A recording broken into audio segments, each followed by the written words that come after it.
I am Tracy Cook with the Montana State Library.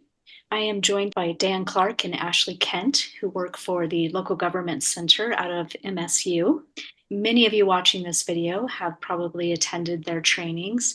It's always fun for me when I get to work with them because we do very similar jobs. Mine is focused on libraries. Theirs is focused, of course, on serving local governments across the state of Montana. Today, we're going to be talking about boards and the responsibilities of being a board member, what your expectations are, as well as some key laws that come into play, the Code of Ethics, the Open Meeting Law, and public participation as well. And I've asked Dan and Ashley to join me today to just share their wisdom and expertise as we talk about this very important role that many people sign up and volunteer and give back to their community by being of service on a board, whether it's a library board, a planning board, or a health board, or many of the other volunteer boards that run our communities and serve in local government.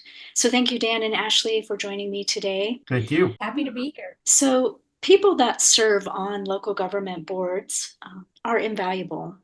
They are agreeing to serve as public officials, something I don't know if they realize, and they're overseeing important services that local governments offer its citizens.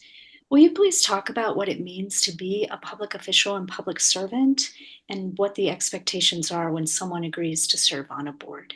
Okay. Yeah. So, first of all, thank you for your willingness to serve, and thank you for saying yes when asked, or volunteering to stand for election if the board you're serving on is elected position. It's really what makes all of our communities function and operate. And so, if it weren't for your willingness to volunteer, a lot of the good things in our communities wouldn't be happening. So, in part of that, when you stand for serving on a board, what you are doing is you're putting yourself in a role of being a representative of the community that you serve. So through the system that we've adopted in this state, we ask or appoint or elect people to represent our interests. We have found that it would be very inefficient for the whole community to show up at the high school gym on a Thursday night and collectively make decisions that affect our lives. And so we've chosen to elect or appoint people to serve in our stead or instead of us. And we ask them to facilitate this broader conversation in our community about whatever the specific thing is that we're serving in. So if it's a fire district, you're representing the fire district interests of all the people that live in that district and trying to make decisions on their behalf. If you're on a library board, you're serving all the community members within that library area and making decisions on the community's behalf. Now, with that responsibility of making decisions on their behalf, the public, as the law says, does not abdicate or give up their sovereignty to you. The law allows and requires that those that are making decisions on your behalf allow the public to participate in that decision-making process. So that's a really important thing to remember, that as a board member, you're facilitating this conversation in your community and allowing the public to participate, to share their thoughts and views, and they have a right to be noticed and understand when those meetings happen so that they can be a part of it. And then at the end of the day, you are listening to all those things that are being discussed and all the different varying ideas that are being proposed.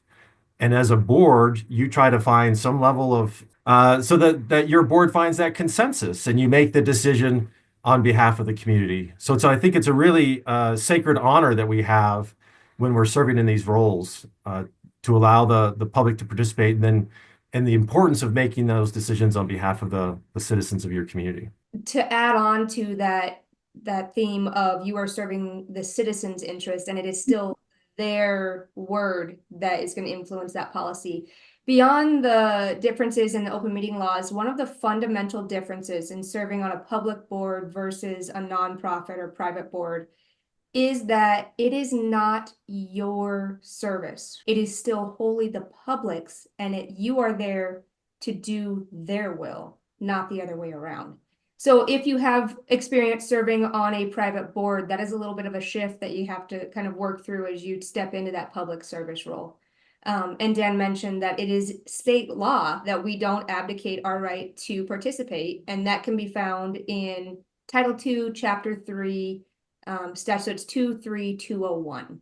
23201 is the legislative intent of open meetings and how the citizens are not letting go of their rights to be part of the conversation. So if I were to summarize what you said, it's basically board members, there's an expectation that they will represent the entire community, but they are focusing on that service that they are not quite managing, but overseeing, I would say. Yeah. And that the reason board members are so important is because they are community members.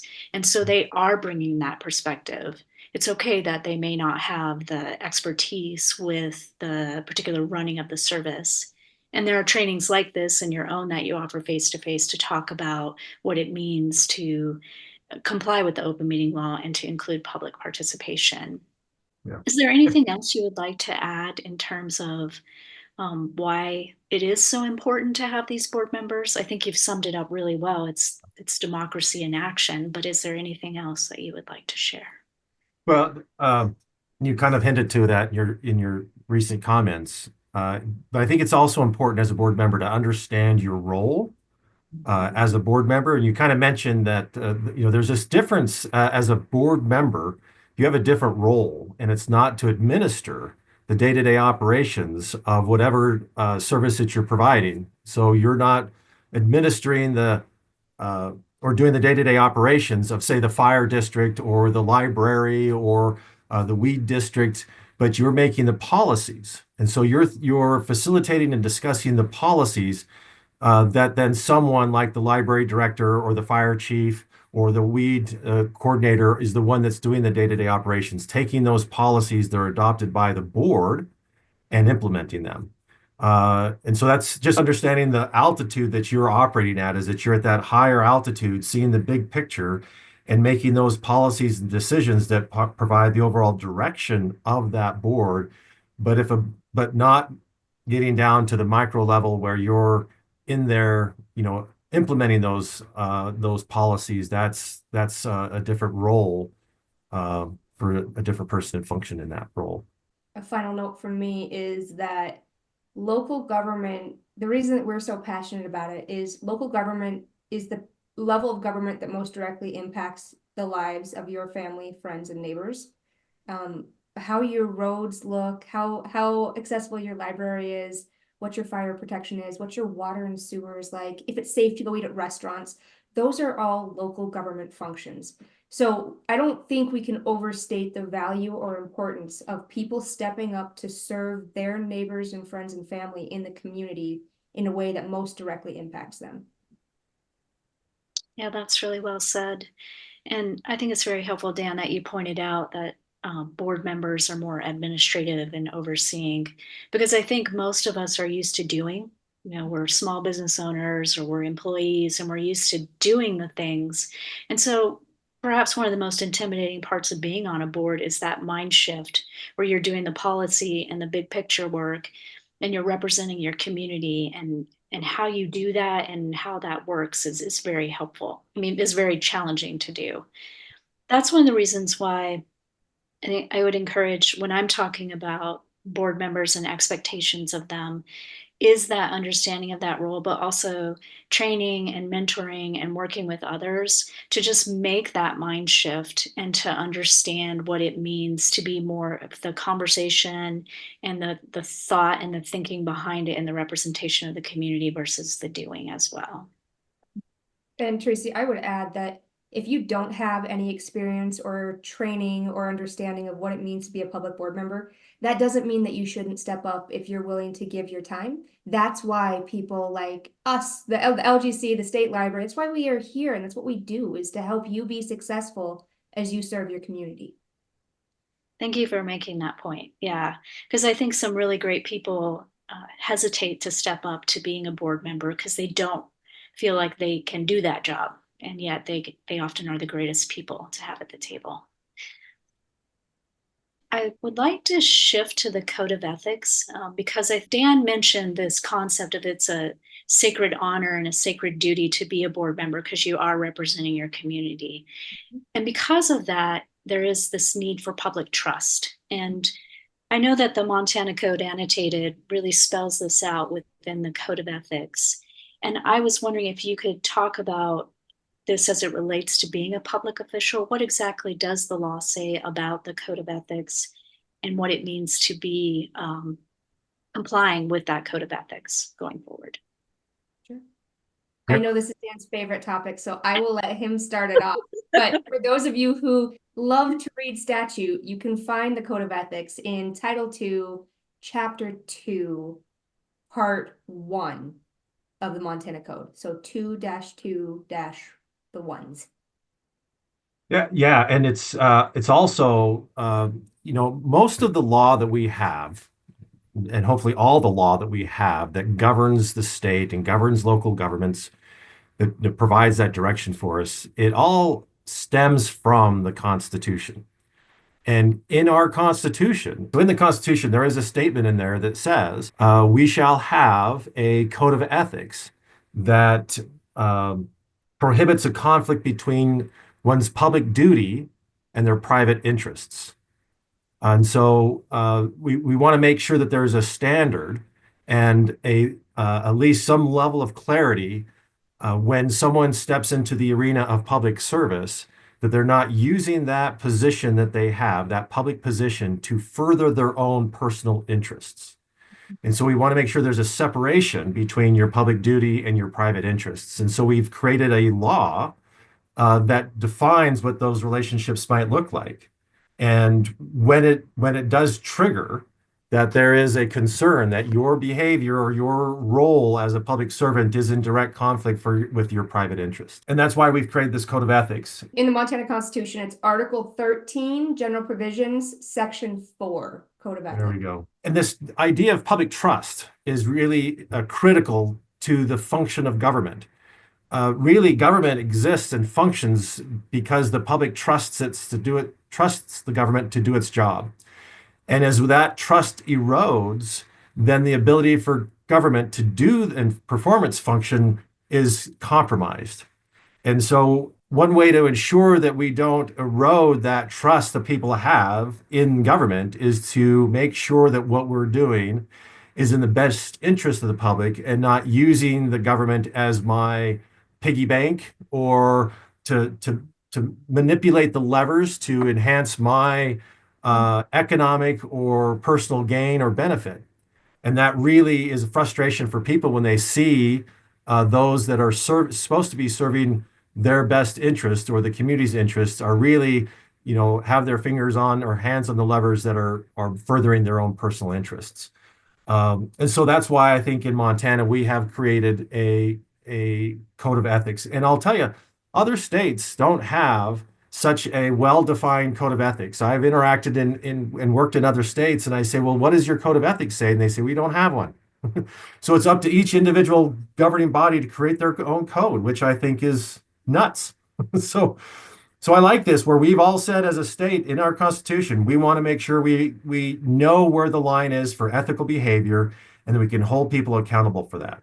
So with that, there's this idea of public trust. And one of my most favorite sections of the code, because I am a nerd and I like to read the code, but it's found in 2-2-103. And it talks about this public duty and public trust. And it says the holding of public office or employment is a public trust created by the confidence that the electorate reposes in the integrity of the officers or public officials. So there's this implied level of trust that the public places in you when you step up to be a public servant, that we're going to trust you, that you're going to perform your job in the best interest of the public. It goes on to say in this statute, it says, public employees and public officers shall carry out the individual's duties for the benefit of the people of the state. So that's your purpose, is to make decisions for the benefit of the people of the state. That's part of that relationship we talked about earlier, that we've entrusted you as a society to make decisions on our behalf. We want to make sure that we are we as the people being impacted by this have access to and can participate in the process, and that you'll behave in an ethical way, that you're not going to use that position to further your own interests, but you'll be making decisions for the benefit of me. And that's why I say it's a very sacred role and a sacred position for you to be in, because the public is going to trust you that you will be making decisions in their best interest. I think that that brings up a good point too, Dan, that when we think government, especially in a potentially adversarial stance to the people, we tend to think federal government, state government, kind of big, that nebulous, ill-defined government. But I think it's important to recognize that as you take on these public roles in something as well defined and local as, say, a library board, you are now the government, right? So you have had the opportunity and the privilege to exercise your constitutional rights as an individual whenever it best suits you, as long as you've been a citizen of the country and the state. And now that you sit on the other side of that table, you are now responsible for protecting those constitutional rights of every member of the public. And it's not just the people in your jurisdiction, not just your library users, it is the public. So you are responsible for protecting those rights for everybody in the state, out of the state, whatever it is. Anybody who wants to interact with you as a board has a constitutional right to the trust, the integrity, participation, the right to observe, all of those things. That is foundational to the Montana Constitution and how we see local government and the citizens' role in that. Also, Tracy, do you have a favorite statute? You know, I actually love the open meeting law now that I've really come to appreciate the power and beauty of it. And yes, I do geek out. As you two know, Yeah. I do geek out on this stuff too. And actually, when I looked up what you just said, Ashley, I think we walk around a lot of times complaining about the state of things. And what's really powerful about becoming a board member is you are now in a position to be a part of that change and to be positive. Like you get to be the person who is someone we can trust and someone who listens to us. And I think so many in our community need that and need to see that in action. And I always, when I'm talking about the law, I really try to talk about the spirit of it, because I think that we can easily comply with the letter of the law, but it's really when we are embracing the full spirit of the law that we're actually being that person that others look up to and can inspire goodness in our communities. And I really love that particular concept. And how empowering that you are not just a subject of the proverbial government, but you get to have a say. You can have a real platform to make decisions that can better your community. Yeah. Yes. And I'll just add, you know, I know we were talking about ethics, but I want to go this place as well. That, you know, I've been talking with a few people that have contacting me and somewhat frustrated in their service on a board. And I think it's important for people to recognize this is why I think we've had such a lot of time spent talking about that role that you're serving the public. Many people will get on a board and they feel very strongly, or they have an idea, or it's very, whatever the answer is in this public situation, it's very clear to them what that answer is. And they get frustrated because other people don't share that same answer. And it becomes combative. And I think part of that is, and I think Ashley's touched on this as well, is that there's a level of ownership that this board is mine. And I need to make sure that it does the things that it should be doing because it's my board. It's, you know, and it's a reflection of me. And I've been doing a lot of coaching lately with people to understand and appreciate it's not your board. And it's not your fire district or library or health department. This is the public's health department.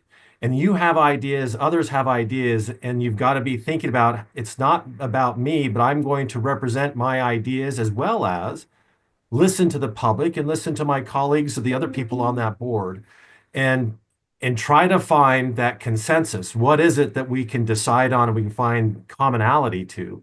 And I may not get all of what I want out of it. How do we represent the public and stand down my way or the highway? Because that's not how governing works, but you're contributing to the conversation and the knowledge that we are using to make a final decision. And it may not go your way, and that's okay, right? Because we didn't ask you to run the show. We asked you to bring your ideas and your ability to bring the community together around these issues.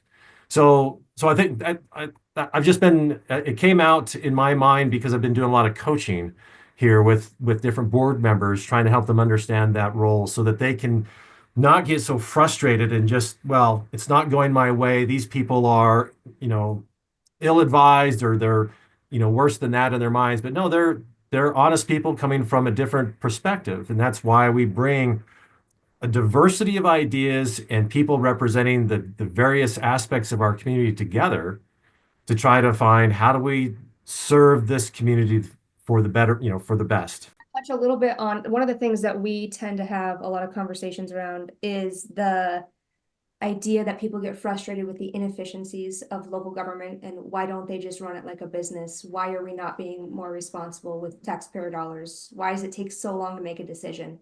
And why can't it be more efficient?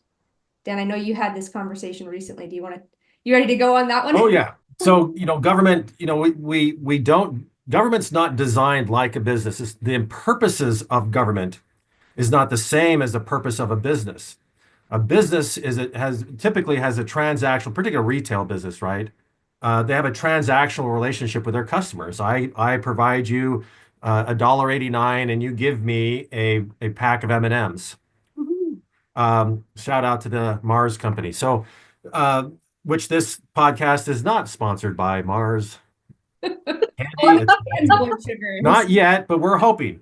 Anyway, so it's a transactional relationship, which is different than when we have a board. It's facilitating the public. It's facilitating the public's process. And so it's not designed with efficiency in mind. It's designed for inclusion and participation and deliberation. So we're not making fast decisions, nor should we be making fast decisions, because we're using the resources of the collective public that have been collected to provide a specific service. So if you think about it as a fire district or a library, whatever, we are collecting tax dollars from everyone. We're contributing into a pool of money that is set aside for this specific purpose. And so we want to make sure we're hearing and making sure that that library function or that fire district function or that health department or the TV district or cemetery district is making decisions, representing and keeping in mind all the people that are being impacted by it and all the people that are contributing to it, right? If I don't patron a business, they don't care about me, right? But when I walk through the door, it's transactional. But you know what? Whether I like the cemetery district or not, you're still representing me. I'm still contributing to that function. I may or may not use a library, but my tax dollars are being contributed there. So I have a standing and I have a voice in how that is being conducted. Same with our schools and all the things that we do on the local level. We're all contributing. So we all have that equal voice. No one person has a greater participation voice than others. And so we've got to spend the time hearing what people have to say.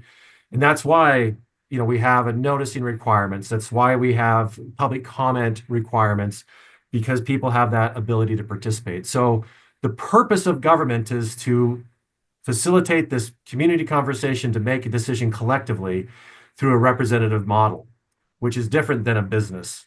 I was in a meeting yesterday talking about return on investment of tax dollars. It's like, well, tell me what the return on investment is for a sidewalk. Right? You put in sidewalks and they're going to be there for a long time. What's the ROI on that? How do you practically calculate the return on investment of tax dollars investment on a sidewalk? But it's something that's critical to the functionality of a community, and everyone benefits by having a sidewalk. So we've got to kind of disabuse ourselves of this idea that government has to have a return on investment, because like Ashley said about going into a restaurant and making sure I'm not getting sick because the government is in there providing training and ensuring that we're meeting safe food preparation and handling standards so that a population is safe, right? What's the ROI on that? How do you calculate that? Well, we're not all sick in the bathroom because we ate at 9 different restaurants across town that's making everybody sick, right? I don't know, I'm sure maybe some propeller head could calculate what that return on investment is, but anyway, so we oftentimes will contribute for that common good that makes society function at a base level that allows business to operate on top of that. But if we don't have good, clean water, sewer, safe streets, uh, then we can't have a functioning society that allows commerce and economy to function. Yep. When I'm working with board members and they are kind of frustrated by that inefficiency or by trying to communicate the value, but they can't because, like you say, it's not a transactional thing, so it's much harder. There's a couple of things I do remind them of. I mean, first of all, the decisions that we make do impact people's lives. And so you do want it to go slower because you have the potential to harm a lot of people if you make the wrong decision. Yep. And so you want to be sure that you've thought about all the possibilities. And so I think humility and a willingness to listen is actually a really good characteristic when you are working in local government because it's pretty impossible in today's complex world and probably never was possible to know all the things, even if we'd like to.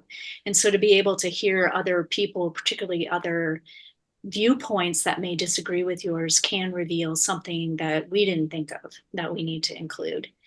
And the other piece of that, I think, Dan, is a wise mentor once told me our strengths become our weaknesses. And a lot of people serve on a board because they're really passionate about the cause.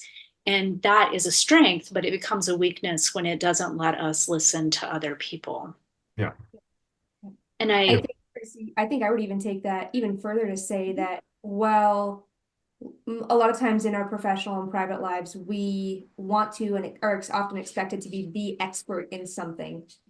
If you walk into a community, a public conversation, thinking that you are the expert and that you know everything, you are doing a disservice to your fellow board members and to the public. You are not and should not be walking into the room being the person that holds all of the information. You are there to facilitate an engagement amongst a group of people who have equal standing. You are not the person walking in telling them this is what it is. And I don't think people do that with ill intent or do it maliciously. I think it's a holdover from the expectations in the other parts of our lives. But it's really important to make that shift of I am going to be the one that's responsible for making, or one of the 5 that's responsible for making this decision. But I do not and should not have all of the information before we have this conversation. Yeah, that's really well said. And it can be very uncomfortable to not be the expert, but once you get okay with that, it's actually kind of freeing. It's like, oh, I don't have to know all the answers. We're going to figure this out together and probably come up with something better. And I think that's pretty powerful. Yeah, I'll often say in government, it's all an experiment, right? So if you recognize that we don't know the outcome or impact of this policy, but we feel like we need to go in that direction. Doing nothing is not an option.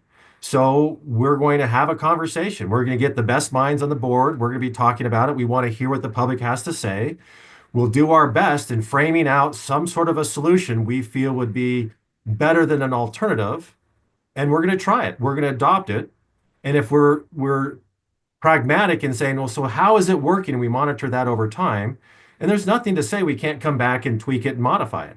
That's why in our Constitution, we have every 10 years the local government review, where we have a chance to review our local government. And we'll try something, we'll implement it for a while, and then we have a chance to come back in 10 years and say, did it work? And if it is, great. If it's not, how do we tweak it to make it better? So it's all a grand experiment. No one has the answer.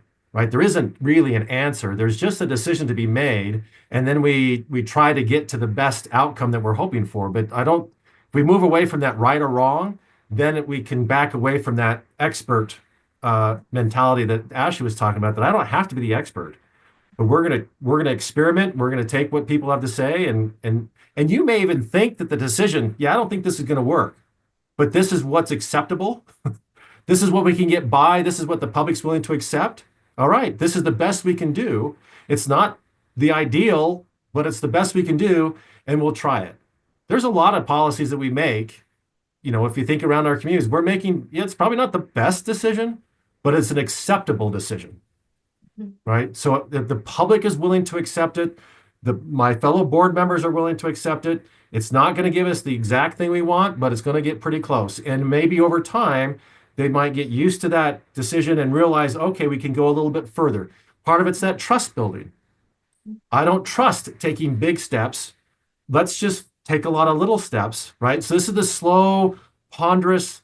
Think of government as an old Jeep that has a four-low shift. Got to get it in four-low gear. We'll crawl over anything, but it's crawling. We'll get there, but it's a slow move, and we can adjust as we go along. So really, we're operating at four-low. And so that's one way to look at it. But we'll get there, and it just takes a long time for the public to kind of build trust in that decision making, at that trajectory. And it's there seldom do they take big leaps or big trust, of faith, leap of faith that, okay, let's try that idea. Well, Dan, I've heard you say 1,000 times that government moves at the speed of trust. Yeah. You can only make changes that are consistent with what the public's willing to trust you with, which I think brings us all the way back. Oh, yes. The code of ethics. Building trust as a part of the government is really, really hard. It's the most expensive currency that you will deal in when interacting with the public. It's incredibly easy to lose it. Perception can cause you to lose trust, even if the reality wasn't the same, because in some cases, the court of public opinion says perception is reality, right? So if you can act as ethically and transparently and consistently as possible to the point of boredom, everybody knows when your meetings are going to be posted, where they're going to be, what the order of agenda is, how you engage. They know all of those things, and it very rarely changes. Those are the foundations in the public sphere for building trust between the board and the public they are serving. And I might add, so that's trust between the board and the public. Mhm. And then I think there's the other part, is the trust amongst the board members. And as Ashley is saying, if you can create the policies, which are the boring, structures that we operate by, that we have decided and written down in a policy, this is when we meet, where we meet, what the order of the agenda looks like. That decision is made once, and then from there on, we just execute that. And so as a board member, that I'm somewhat interested or passionate about whatever the board issue is, like trees. I love trees. I want to be on the tree board. But if I'm spending all my time fighting amongst my fellow board members about process and structure and how we do things, and I'm not doing anything about trees, my interest in serving on that board is going to fall off rapidly.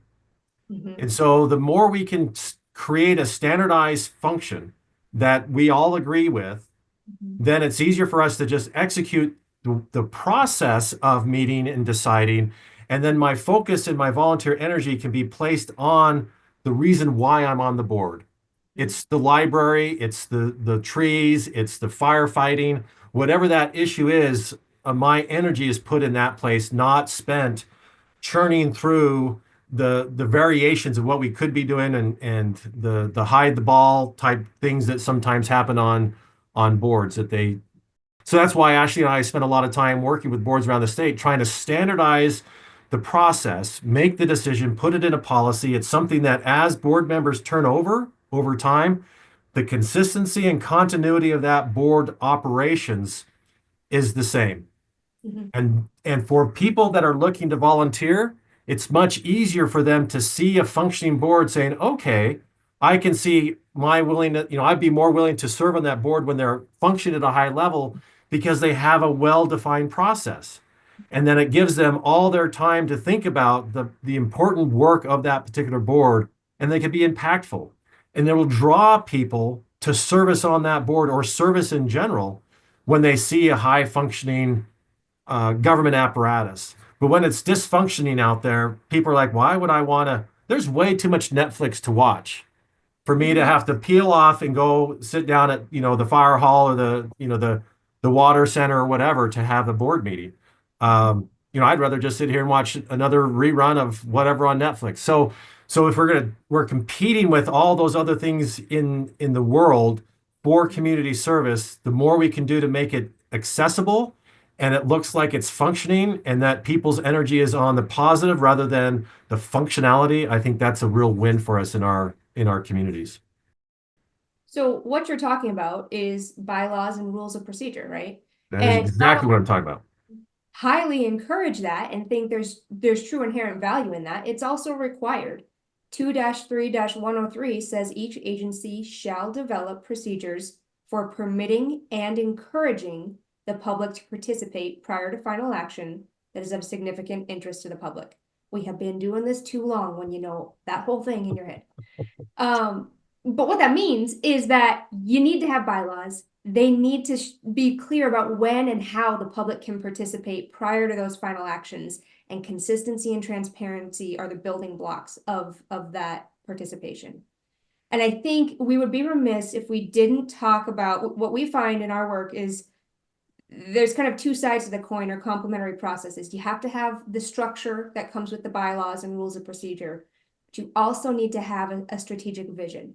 And a vision is not keep the library doors open or keep the water sewer district going. It's what do we want to accomplish within that? What does it mean to show excellence in that in the next 10 years? What we find is absent that common vision, a lot more of that infighting and nitpicking and personality issue shows up. When the body has something common to focus on, it gives them a higher purpose, and every decision can be done and through the lens of, is this serving our vision or is it not? And it at least in our experience, we've seen a lot less conflict and kind of angst amongst boards who have really good long-term visions. And you're more likely to recruit people to serve on the board as people transition off. It's like, oh, as I often say, investment follows vision. So people will be more likely to invest their energy, effort, and times when there's a vision, right? And if they can buy into that vision, I see where you're going. It's like, okay, I want to be a part of that. It builds an energy around your board and your service and the impact you're having. People will be more willing to participate in the discussion about how this is going to impact our lives and more willing to accept decisions that are being made when you can articulate that vision, right? That's one of the things that you can do to build trust with your board and the public is when you're very clear about this is where we're headed and the public can see it. And if they buy in with it, then yeah, we're willing to invest. We'll make that increase in water rates. We understand because we need to put in a new well. Why do we need to put a new well? Because there's a potential for a new subdivision to go in, or we've got a new school we need to build that needs more water than what the system has to provide. Whatever it is we want in our community, this is the investment that's going to allow that to happen. And it wouldn't happen if that board isn't thinking about what's down the line. Too often our boards just come and say, well, what do we need to talk about to get us through the next month? Rather than saying, there's a lot of sewer districts right now that are caught out thinking, oh, we can't grow anymore because our system, this community can't grow because the system can't handle any more sewer hookups. And we're struggling to survive as a community, but we haven't been paying attention to that strategic vision. And that's one of the roles that we're looking to these boards to think about is what does the future look like and how do you align our energy and effort towards that future? And that's where that trust in government really gets compromised. It's like, well, you've been asleep at the switch. You had a duty and an expectation to be anticipating where we need to be going. You're the one that's guiding this process.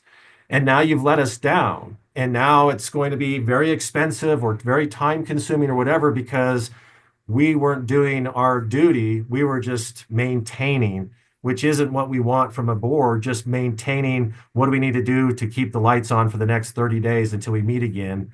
But really, what's the future? Say what, we can't provide the fire service sufficient to meet the demands of our community. And now everyone's fire insurance is really high. You know, have we done our appropriate duty in this role to provide that level of service? And it's not so much to keep our insurance down. Insurance is high because we can't respond and provide the service adequately, right? And that's a good indicator that, wow, the insurance company recognizes that you're failing. And so those members of the public need to be thinking, wow, what do we need to do? Which means I need to make an investment, time, energy, and effort, as well as a financial investment to adequately protect my community. It's a health and safety issue that we have a duty in government to provide that. And if we're not thinking about those things, then they kind of slide through between the cracks.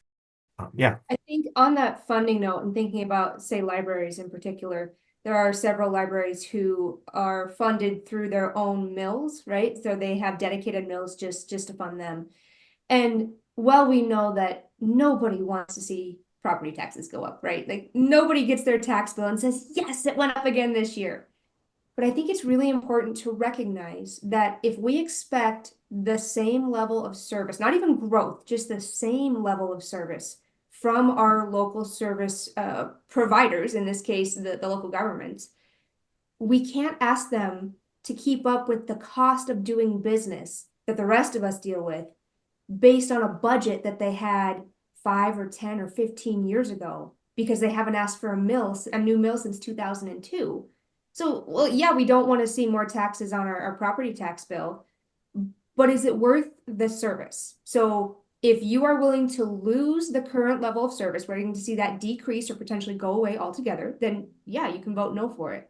But be mindful of that as you are communicating what it means to have a new mill on the ballot and how it's going to impact people. It's more than just $4 a month on your tax bill. It's the opportunity for the kids to have access to an enrichment program that they may not have access to, especially for those of us who live in rural Montana. We don't have the luxury of having a children's museum. The library is the children's museum. So if you're not satisfied with the current level of service, you got to bump it up even more. But if you want your family, friends, loved ones to be able to engage with those services at a certain level, you've got to pay for it. It doesn't come from some magic pot, right? It's our local services paid for by our dollars and then administered by our family, friends, and neighbors.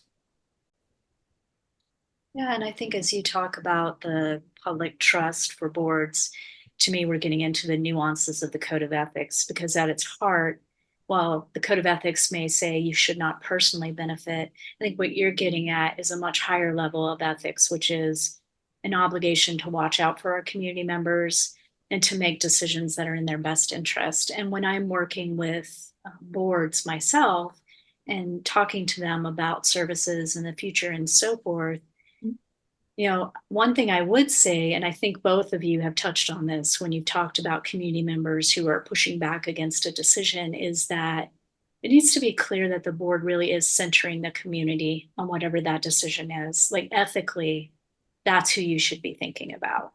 And thinking about the impact on them, what they need, what they're struggling with, and how this service in particular might help them succeed in their own lives.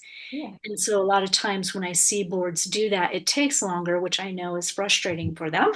Yeah. But then they're more likely to be able, as Dan says, investment follows vision. They're more likely to make the case for why someone should vote for a mill levy or something like that, because they can tie it to, this is what the community said, this is the way this particular local government service, whether it's the library, the fire, cemetery district, whatever, this is how they can best help the community get what it needs and have a good quality of life as well. And I think that's really important. Tracy, just really quick, because I don't think we ever actually directly answered your question. The things to keep in mind around the code of ethics for board members are kind of the top things that we touch on. You cannot accept a gift of substantial value, which has recently been redefined as $100 up from $50. That would cause a person to deviate from the impartial discharge of their professional duties or elected duties, or as a reward for an official action taken. So basically, you can't accept a gift that is of some significant monetary value, $100, that would encourage you to favor one person over the other, or would reward you for already making that decision. So that's the first kind of, be really careful with that, right? The second piece is that you cannot use public time, resources, material, space, any of those things for your own personal gain. So the city shop can't allow the road crew to come in on the weekends and change the oil in their vehicles, right? It's public, even though it's not being used at that time, it's a public asset, and there's risk that comes with that, right? So you can't have private individuals in there using public equipment. What happens if the jack falls, right? Who's responsible? So there needs to be a delineation between public and private use. And then a sitting elected official, public official, elected or appointed, cannot advocate for or against any ballot measure or candidate. So what that looks like on a practical level for, say a library board member, let's say you're looking for that next mill because you need it to sustain operations. You can, as a library member, you can say, if this mill passes, X, Y, and Z happens. And if it doesn't, we have to reduce these things. So you can give the education that is completely acceptable. What you can't do is go out in the community and say, you should vote for this bill or this ballot measure, right? There's a delineation in the Montana Code of Ethics that is not an appropriate function of a local government official or local public resources in any way, because the public didn't sign off on that, right? You are now using resources that were provided in part by people who may disagree with that. So you don't get to use their dollars to advocate for something that they don't approve of. So just those are, I think, and Dan, you can add to that, but those are the three that come to mind for me when I think of a quick review of this is what it means for ethics as a board member. Yeah, I think mostly it's the use of public time. So if you're using public time or resources to advocate is the issue, right? Or using it for your own private business purposes. So using the copier, the public owned copier to make copies for your business or or whatever it might be. So making sure you're not using that, because those public resources are for a public use. And again, that's part of that trust building, right? And the ethics of it is that we're not in a position to further my own private interests using public resources. And the only way I would have access to those public resources is through my board service. So again, we've asked you as a community, as a society, we want you to represent our interests, but not use that position to further your own personal private interests. So those are that. So if you start thinking about what is my behavior and should I be doing this or not, and those are some of the I guess litmus tests you can use. I do want to say though that does does the rest of the public have access to this same thing that I do, like the copier, right, or the county vehicle or whatever it may be? And if the answer is no, then you should not be using that for any of your personal gain. That doesn't mean that you lose your right as an individual to participate in the democratic process. So let's say you want to go to the county commission or you want to go to the state legislature, whoever it may be, to advocate for or against something, including a standing ballot measure. You can do that. You just need to be very clear that you are representing yourself as a private individual, not any of the boards that you may sit on and serve. I was just looking at Title II, Chapter 2, 122 is kind of the space we're talking about right now. And what's interesting, I just kind of smiled because the legislature just added some wording to this section. And I think because of the nuances and what had been happening, that there was kind of a little bit of a loophole. And so they added a little bit of wording to this, and I'll just read what the statement says. What it used to say, it says, except as provided in this section, a public officer, legislator, or public employee may not use public time, facilities, equipment, state letterhead, supplies, personnel, or funds to solicit support for or opposition to any political committee or nomination or election, right? Kind of what Ash was saying. So using those, and what they've added, the wording they added was or permit the use. Uh, and so what had happened is someone said, well, uh, I was told by my boss to do this thing. So since they did the thing, it's like, well, I wasn't breaking the law because I did what they said. Anyway, so they said, okay, you can't even permit someone. So you can't even tell someone you can break the law. So Mhm. anyway, I just kind of chuckle every time I see that. Use or permit the use of the public time, resources, personnel. So So the city shop. So no, the road crew can't use it, but they also can't tell their buddies or their family members that they can use it. Like yeah, that was where well, it says I can't, but it doesn't say that they can't. So I'll just let them in the shop. yeah. No. You actually are both leading to a question that I have for you, because I think we all recognize that Montana is filled with small towns. And even in our big cities, we all know each other. And so it's quite possible that a board member is going to have a conflict of interest with a decision that comes to them. Uh, will you talk about what they should do if that happens so that they can stay on the right side of the law and not get themselves into trouble?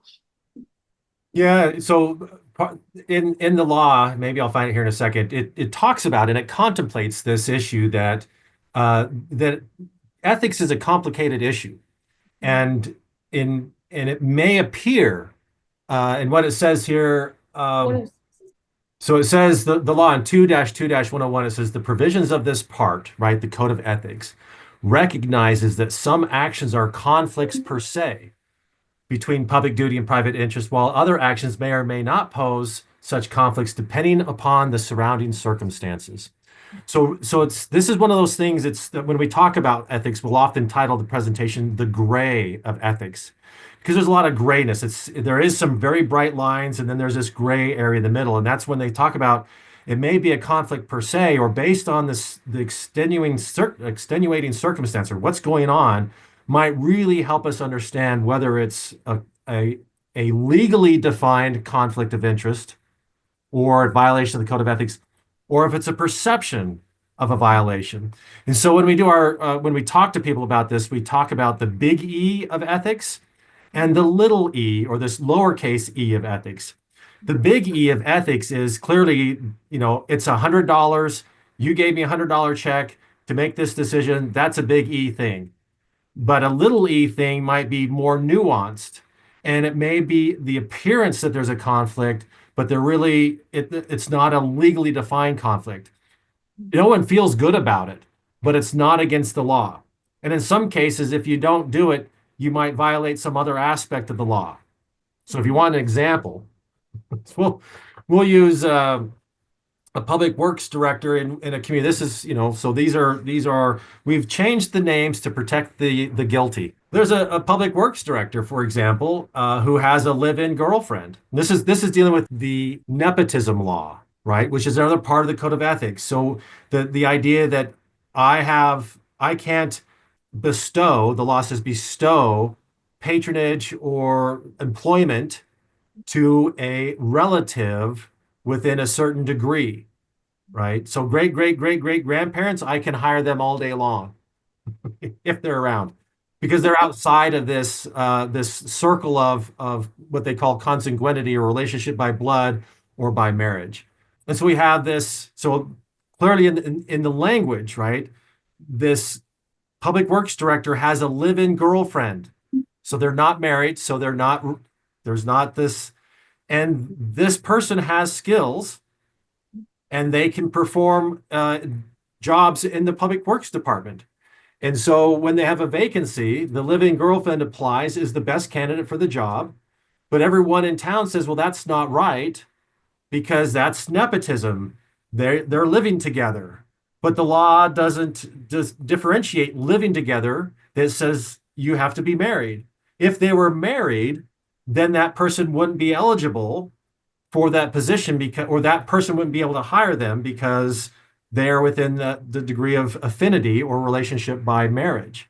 So that creates a problem with the public saying this isn't right, but it's not against the law, but it doesn't look good. Now here, if the public, or if the public works director says, okay, we're getting a lot of pushback from the public, we recognize we're going to compromise the public's trust if we hire this person, although we legally can, and they are the most qualified. So we're not going to extend the position to them.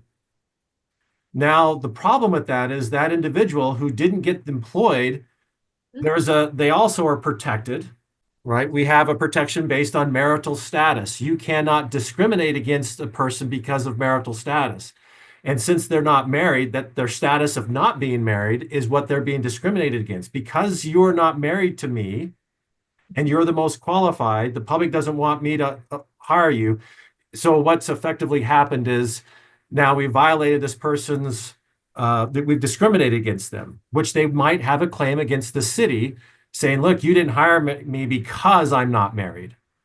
But if they were married, we wouldn't be able to hire you. So it's all comes down to the facts of the situation. So whenever you feel like there is the hair on the back of your neck stands up, it's like, oh, this doesn't feel right. I feel there could be a potential ethics, whether it's a big E legal one or a little e non-legal one. Seek good legal counsel. Talk to your city or county attorney. Talk to your legal representative and say, hey, help us navigate this situation, because it's not just what the law says, but there's been case law that has established precedents in how we apply some of these aspects of the law, or there's been attorney general opinions that help clarify the law. As some of this grayness is exposed, somebody asked the attorney general, hey, how do we navigate this grayness in the code of ethics? And then they'll make a legal determination that then stands as law. We would have to then comply with that. So your legal representative with your board should help you navigate and help you determine whether it's a big E or little e and give recommendations. There may be times where you're going to have to act when there is a conflict. And there is a provision in the law that allows you to act as long as you're disclosing to the public and to the Commissioner of Political Practice that there is a conflict of interest here, and I'm acting in spite of that conflict, but I'm going to, my conflict is not going to influence and create a bias in my decision making. And that section of the law is found in 131 for regular folk. So that would, and so anyway, so there's a hearing, you disclose your conflict. Because say a county commissioner, say two county commissioners are in conflict. Well, we can't have one commissioner make the decision, so they have to disclose, I have a conflict. It might be a land use decision, right? There's a subdivision going in and my land is neighboring that land. It's going to be impacted and I have an interest in this. But I've got to disclose the public, and I'm going to be making a decision that's not in my best interest, but in the best interest of the community, which may be not in my best interest, right? And so another example, we had a county commissioner that had a relationship with two other individuals. They had an ownership of a plane. But those two individuals, separate from the commissioner, were going to establish a business that was dealing with the airport district, and they wanted the land that they owned to be annexed into the airport area so it could be part of the airport organization. So this county commissioner recognized that, oh, I have a business relationship with these individuals, but separate, they have this other business that is asking something of me, the county commissioner, to make a decision to allow them to participate in the airport district or not. So recognizing there is a potential conflict, right? It's like, this doesn't look good. So he immediately contacted the county attorney. They evaluated the situation. The attorney gave the commissioner a legal opinion saying that there is not a statutory conflict of interest. He would disclose that, and every time this issue would come up, he would say, I have a business relationship with these two gentlemen, but I do not have a business relationship with them relative to this issue. I can be impartial and fair in my decision making relative to this issue, and I am free of a conflict of interest. Since from the beginning he represented that all the way through, he was building trust to the public, disclosing, I do have a connection, but it is not a legal conflict of interest, and I can make this decision on behalf of the public. And at the end of the day, it was no one was concerned about it because they were disclosing all the way along the line. Had he not disclosed, although it was not a legally defined conflict, And came out after the fact that really could have compromised that county commissioner's trust with the public. That this just seems really weird and you should have said something and you didn't. And now we don't trust you. What else is going on, right? All those things, the conspiracies can start flying. So I thought it was very astute of that commissioner to get out ahead of it and make it so boring, as Ashley says, there's no there for us to get indignant about because, hey, I'm transparent. So there's a couple of examples that disclosure and recognizing that not everything is a conflict. The public may not always appreciate it, but if you can get that legal opinion saying this is not a legally defined conflict, and that the city can make this decision, and there might be a great risk if we don't follow through on this. There may be some other public duty that we have to adhere to as well. So having that conversation with the public, I think, is really important, and not do it, try to hide from the controversy, but lean into it. And I think in that case, especially, your attorney is your ally. Meaning the county or the city or the district, whoever they may be representing, but loop them in early and let them help you navigate it. I think they very much appreciate being ahead of it and helping you walk through it than trying to do damage control on the other end. That sets everybody up for failure. So don't be shy about, and it's kind of like HR. Like nobody goes to HR because they're happy usually, right? But the outcome is much more likely to be advantageous for everyone if you are communicating and keeping everybody in the loop as you move through the process. Thank you for that. And clearly we could talk about the code of ethics Oh. for this entire session. So I want to shift us to the open meeting law because I think that that's a critical piece of this public trust. And as you know, it's my favorite. And I think it's my favorite because as I traveled around the world and I've become more informed, I realize what a gift it is to be able to know what your government is doing, why they're making the decisions that they are making. And I think it's a beautiful thing that our Montana Constitution includes that people have a right to know and to participate in their government's work. So I would love it if you could just give us a summary of the open meeting law and maybe talk a little bit about some of the best practices for complying with the open meeting law. And also, I know you get this question a lot too, what to do if a board is dealing with an issue where they think they should close the meeting. Okay, so I think, and Tracy, I think you're absolutely right. I don't know that the general public in Montana has any idea how lucky and just fortunate we are that we get to live under the state constitution that we do. So when Montana's original constitution was accepted by the Union back in 1889, it was not designed to be especially transparent and inclusive of participation, right? It favored a few industries very heavily and left the vast majority of the citizens out of a decision-making process and essentially made it legal to not tell the citizens what was happening in a lot of cases. And so when we had the Constitutional Convention convene in Hela in 1972, that was weighing very heavily on those delegates' minds, right?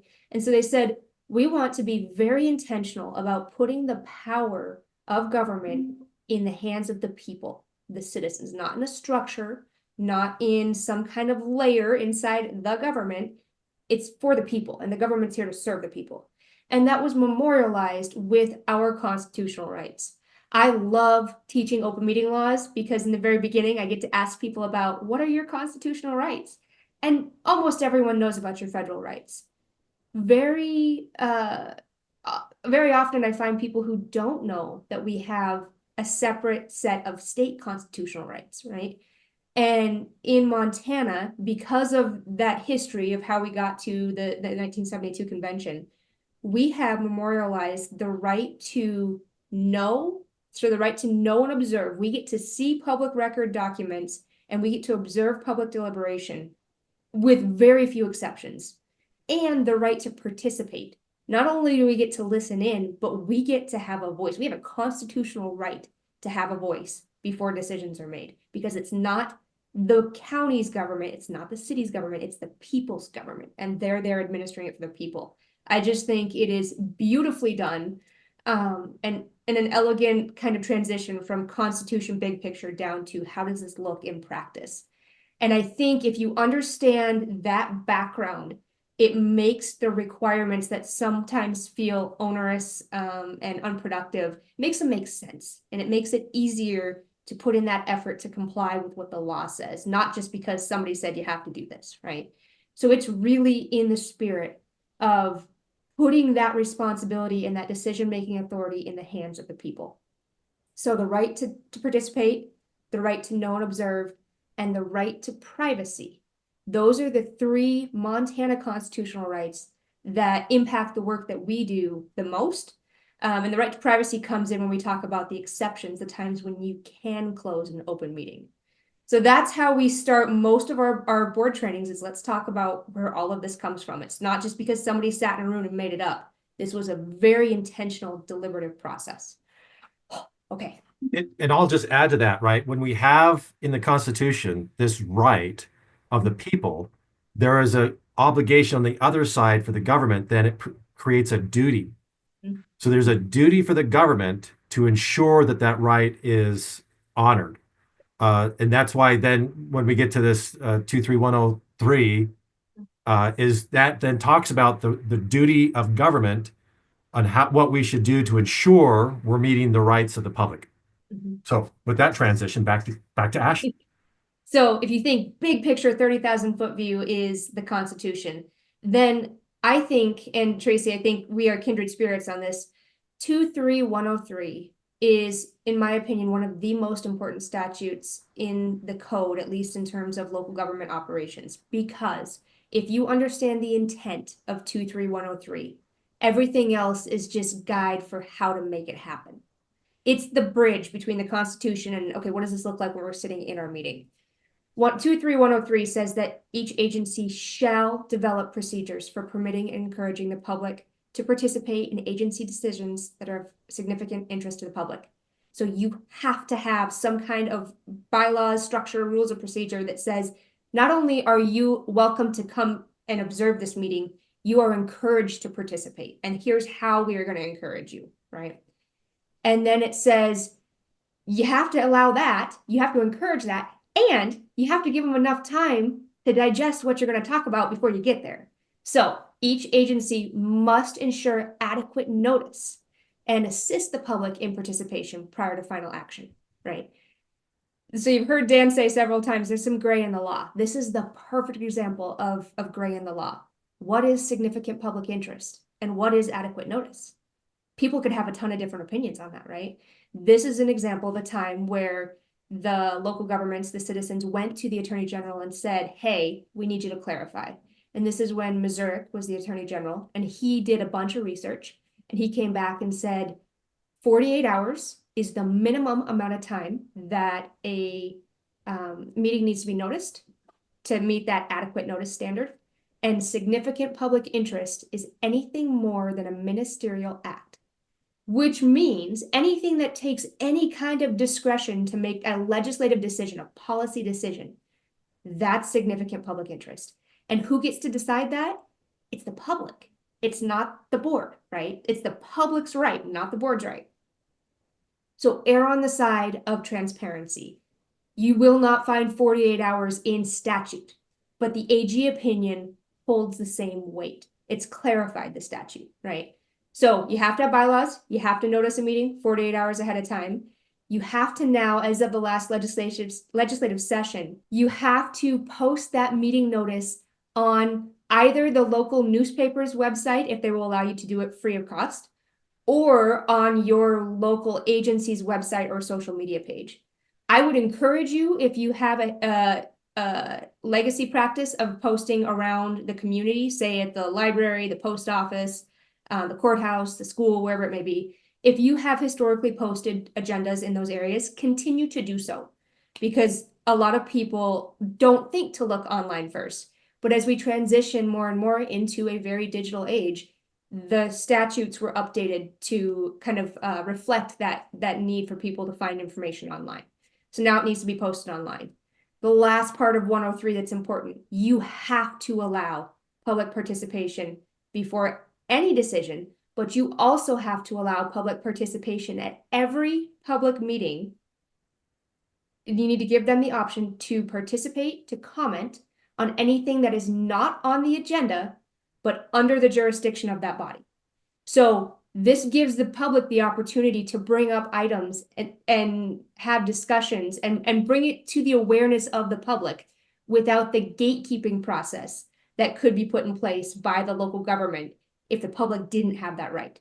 Now, the local government doesn't get to make a decision on it that night, right? Because it wasn't properly noticed. So the rest of the public doesn't know that that conversation is going to happen. But the public has a right to bring up basically any topic under your jurisdiction if it's not on the agenda. How do we know when we are in a meeting and not in a meeting, and what qualifies, right? We know ministerial act, it's difficult language, but if it's of significant public interest, we need to have them in the room. How do we know when that happens?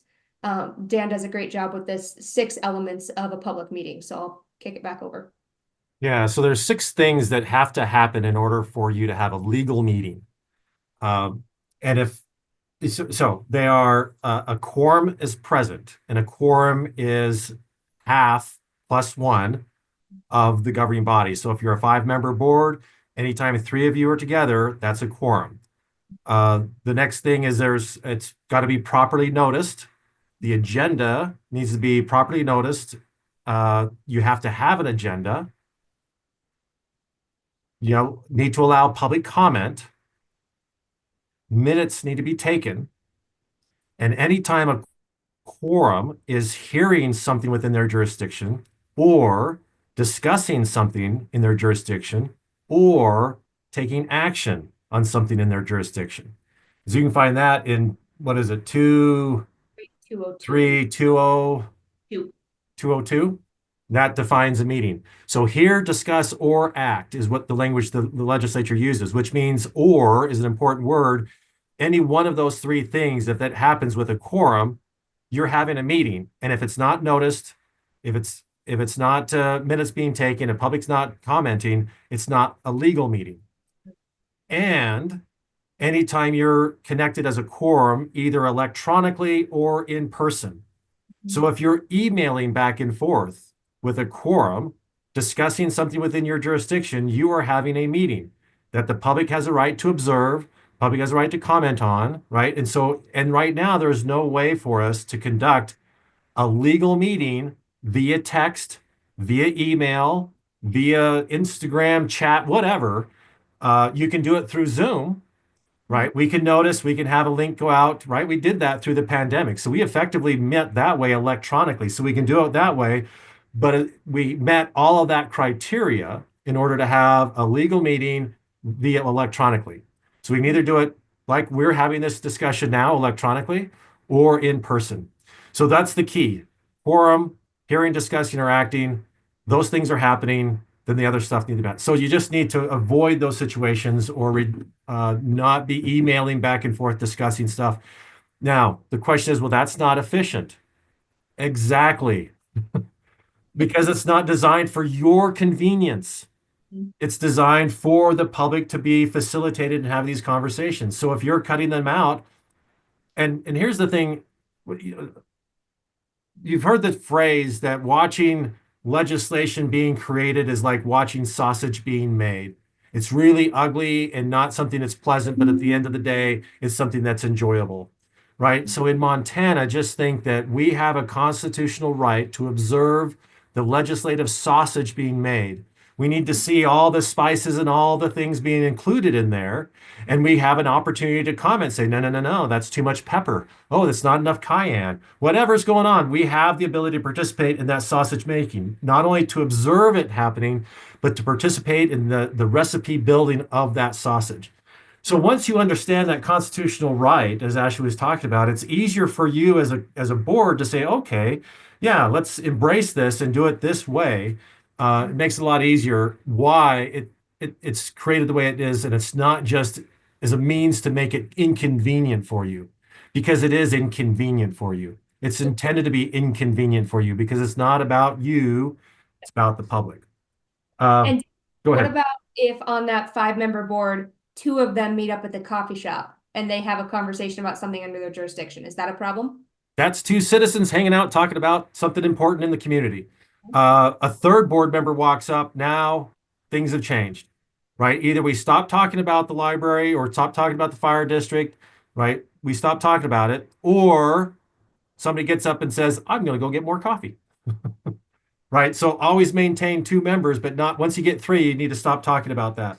And what about if two of those members meet at the coffee shop, talk about a hot topic that was on their last agenda, and then one of them leaves, goes to the post office and sees a third member. So now there's still only two members, but a different third member, and they have a conversation about that same topic. Is that an issue?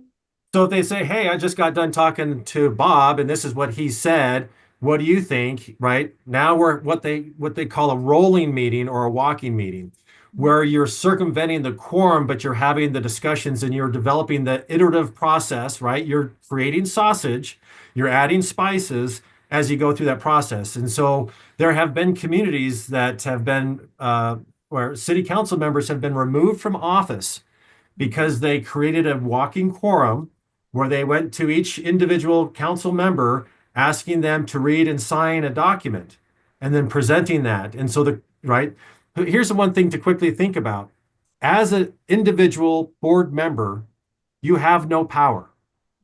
The only power you have is when you're convened in a legal meeting and you have a vote. You can make a motion and you can vote. That's your power. Outside of that, you have no power. So when a board member or a council member is going around soliciting participation in a document and then presenting it with all the council's names at the end of the document, and the council meeting of all places, the mayor says, well, when was the meeting held that this was discussed and you all agreed to this? And he said, I'll take that. Thank you very much. That'll be Exhibit A in the lawsuit we have against the council for violating the open meeting law. And they were successfully in prosecuting that city council for violating the open meeting law, and several of them were removed from office. So again, it's a constitutional right that they violated, and the courts found that they compromised the trust of the public. And they could no longer be trusted, and they were removed from office because they violated that public's trust. So again, that's super big, super high value that we have. It's the currency that makes it all work. But I think it's also important to recognize, and this, Tracy, gets to your when can you close a meeting? A lot of times we'll see well-intentioned but misguided efforts around committees, because there is an assumption that committees don't fall under these same requirements. So a library board makes a committee of two board members and a member of the public, right? And I'll hear them say, well, we did that so we don't have a quorum of the board, so we don't run into this issue all the time. Deal is, though, 203 subsection 6 says all committees created by public bodies are subject to the same open meeting laws. So that committee is now its own little body, and anytime two of those three members are together, you need to do all of the meeting notice, the minutes, the public participation for that committee. So a committee structure is not a way to get work done while circumnavigating the open meeting laws. And to get to your point about when can you close a meeting, there are two times when you can legally close a public meeting. Those are, and this can be found in 23203. First one is when the discussion relates to matters of individual personal private information. So if you think back, we have a constitutional right to individual privacy in Montana. That includes when a public body is having discussions around information that a reasonable person would deem private information. And that can look like medical records, test scores, evaluations, job performance, that kind of thing, right? It's the individual's right to privacy. So in order to protect the individual's right to privacy, you have to violate the public's right to know. So you are holding in balance two equally weighted constitutional rights. You have to violate one to uphold the other. It's a big deal. So don't take those decisions lightly. Now, if that individual says, I waive my right to privacy and I want that meeting to be open to the public, the board doesn't get to say no to that. They don't get to protect the individual on their behalf, right? It's the individual's right to privacy, not the body's. So if the individual wants to waive their right, that meeting has to be open to the public. The other time that you can close a meeting is when you are in litigation and you're discussing litigation strategy, and having that meeting open would be detrimental to your litigating strategy and position. When you are in litigation against a private party, if two public agencies are in a legal action, there is no expectation of privacy. So if the county is suing the state or the city is suing the county or whatever it looks like, those are public entities. So there is no expectation of privacy. You cannot close those meetings to have litigation strategy discussion, only when it's against an individual or a private party. So I'll just add to that, as Ashley mentioned, this is a balancing act between two constitutional rights, and somebody's rights are going to be violated, whether it's the public's right by closing the meeting, or it's going to be that individual's right of privacy is going to be violated by having the discussion in the open. So somebody's rights going to be violated. So it's critical that you engage your legal counsel to help you navigate, because it's not all the same, right? There's a variation on levels of privacy, and depending on your role and your position within the organization and the level of trust that the public places in you, you may have a lower expectation of privacy than someone that has less of a trust placed in them by the public. So it's not a black and white, it's a sliding scale. There's a lot of precedents, a lot of court cases about this, a lot of experience around the state that your attorneys can review and give you good legal advice on it. And one last thing is that the presiding officer of that meeting is the one that makes the determination. It's not a vote of the board. The board doesn't vote to close the meeting, but the presiding officer declares the demand of individual privacy exceeds the public's right to know. Therefore, we're going to close this meeting. We're going to invite the people to leave, the public to leave. We'll have the discussion about whatever the issue of privacy is. If there is an associated decision to be made, you will then close that executive session or close portion of the meeting, open the meeting, make the decision in public after public comment is made. So you allow the public to comment, and you can go through and make a decision without disclosing the issue of privacy, right? So if it's an HR issue that the board has to deal with, one of their employees, they can then have the discussion about the issue, open the meeting, and say, any public comment after that, you say, okay, we move to terminate, so and so. You don't need to say why, but just the motion to terminate is made. You make the decision and you move on. If people ask, you're Fort Knox. Now, if that person goes home and goes on Facebook and exposes everything that was discussed in that private meeting, you as a board still do not disclose it. You have a constitutional right to protect their right to privacy.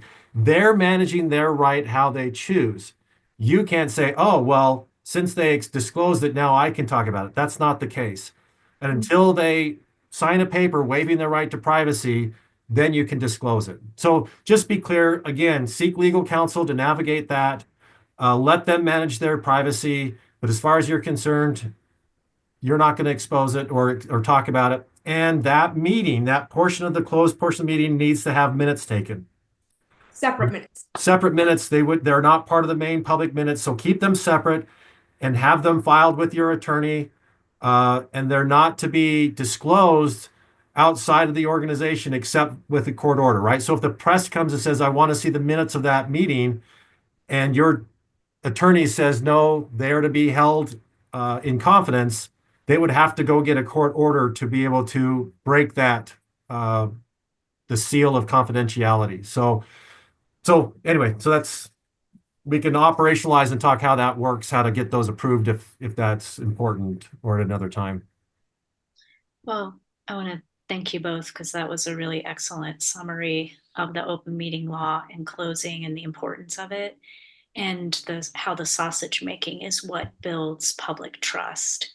And I think something boards need to recognize, and this maybe goes back to your very first comment when we were talking about boards, actually, is like we feel like we need to be experts and look good all the time, not realizing that in many ways, us sitting around at a meeting, talking through things, and that awkwardness is what builds trust, and that it's okay.